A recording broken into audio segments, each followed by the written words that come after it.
AITA for feeling like my wife's new religious beliefs are unfair to me and our marriage. My wife, 30F, and I, 30M, have been married for a few years, and up until recently, religion wasn't a significant part of our lives. I've always considered myself agnostic, and my wife wasn't particularly religious either when we first got together. However, about 6 months ago, my wife started getting more involved in Catholicism, and it's been causing increasing tension in our relationship. The main issues revolve around sex and contraception. Because we're not married in the church, she now believes that we shouldn't be having sex, even though we're legally married. She also wants to stop using contraception, which makes me really uncomfortable because it feels like it's forcing me into a position where having children becomes almost inevitable, a path I'm not ready or willing to take. I've been struggling with how drastically these changes are affecting our relationship. It feels like religion is suddenly dictating aspects of our marriage that we used to navigate together, and that's really hard for me to accept. I didn't sign up for a life where religious rules would determine such personal aspects of our relationship, and I'm finding it increasingly difficult to reconcile these changes with my own beliefs and values. I care about my wife deeply, but I feel like the dynamic of our relationship has shifted in a way that's unfair to me. I've tried to be supportive, but I can't help but feel that this isn't the life I envisioned for us when we got married. Now on to the next story. Story 2. AITA for cutting my brother out of my life for who he's marrying. Hey, so I'll try to be as detailed as possible and short, but I did fail high school English, so I'm Sean, 27M, and my brother is Devin, 28M. He is marrying Erin, 28F, and she is my high school bully. I say bully, but really tormentor is more accurate.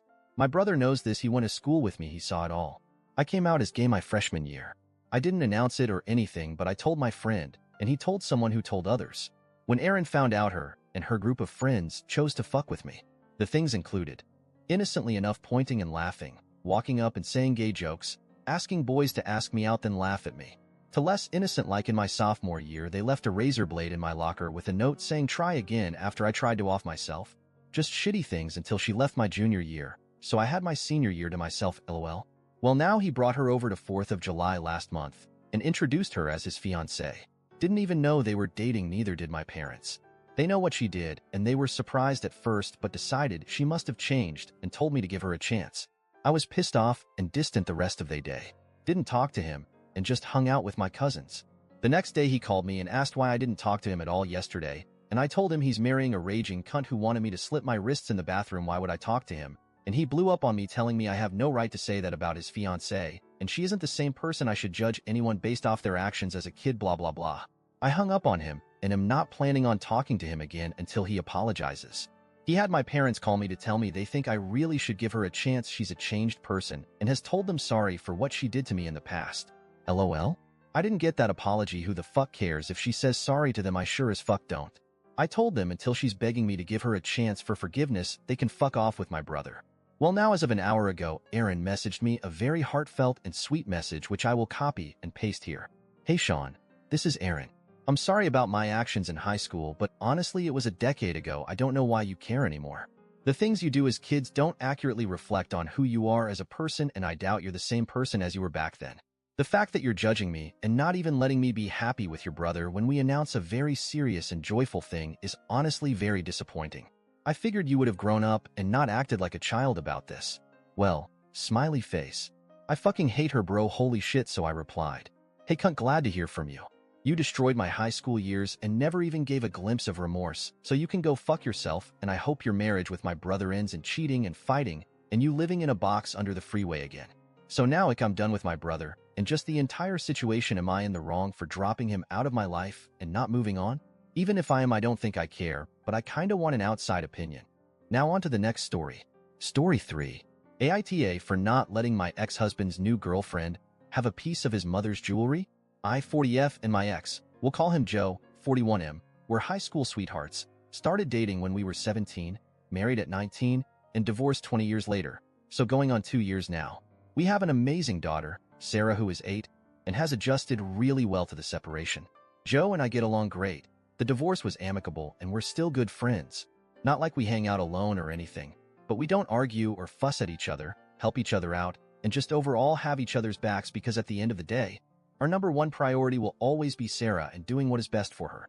We've both moved on and are in serious long-term relationships with other people. His girlfriend Lily, 46F, is great and really good for him. I have never had any conflict with her and enjoy spending time with her when we all get together for holidays and other important events or celebrations. Until last week, Joe's parents passed away within a month of each other last summer, and it was devastating for all of us. Even though Joe and I had already been divorced for about a year, they still treated me like family and I loved them dearly. Joe and Lily hadn't started dating yet, so she never met them, which is a shame. They were incredible people. Long story to get to the point, but I feel like the background is important. Last week, Sarah got a box in the mail from her aunt who was responsible for dividing up my late mother-in-law's jewelry amongst the kids and grandkids. She had a huge collection of both costume and more expensive fine jewelry. I let Joe know about it, and he explained that some of it was left to me so when he would come over, and we sort through it together. Lily came with him, which was fine. It was extremely difficult, and we were both very emotional, so I'm glad she was there to support him. Here's where I think I may be the asshole. As we were going through the jewelry, we had pulled out a couple of cheaper pieces of costume jewelry for Sarah to have now, and I had picked out a couple of rings, a necklace, and 3 pairs of earrings to keep, knowing that they will eventually go to Sarah as well. Joe and I agreed that the rest of it would be put away in the lockbox that we each have a key to at my house and would stay there until Sarah is older and it goes to her. One of the pieces being put away is a beautiful set of ruby and diamond earrings and necklace that are obviously very real and we believe were passed down from Joe's grandmother. Lily had been admiring the set and making comments about how well it would go with the wedding dress she had been looking at. They aren't engaged, or even with some of her date night outfits. Joe didn't say anything to her in response, and when she put them down, I wrapped them back up and put them along with the rest of the jewelry in the lockbox. Since then, Lily has texted me multiple times asking about them and if she can just borrow them. At one point, she accused me of just wanting them for myself and pointed out that Joe and I were divorced and I didn't have any right to keep them. She has also said that when they get married, the jewelry will legally be part of their marital assets anyway, so I'm just putting off the inevitable. I'm not planning on wearing them, per my agreement with Joe. I'll wear the pieces I picked out and the rest will stay put away for Sarah.